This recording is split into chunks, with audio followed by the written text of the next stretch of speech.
Hi friends, ఇప్పుడు నేను చెప్పబోయే ట్రిక్ ఏంటంటే, మీరు ల్యాప్టాప్ కనుక యూస్ చేస్తున్నట్లయితే మీ ఎల్ఈడి స్క్రీన్ని క్లోజ్ చేస్తే స్లీప్ మోడ్లోకి వెళ్తుంది.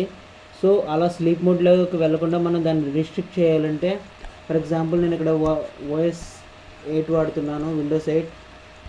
సెర్చ్లో సెట్టింగ్స్లో ఎల్ఐడి అని టైప్ చేస్తే change what closing the LID does open చేస్తే ఎల్ఈడి క్లోజ్ చేస్తే ఏం జరుగుతుంది.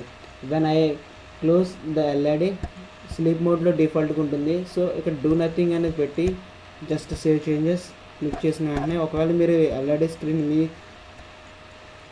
స్క్రీన్ కనుక మీరు క్లోజ్ చేసినట్లయితే స్లీప్ మోడ్లోకి వెళ్లకుండా ప్రజెంట్ ఏ వర్క్ అయితే చేస్తున్నారో ఆ వర్క్ అనేది కంటిన్యూ అవుతుంది. Thank you for watching for this.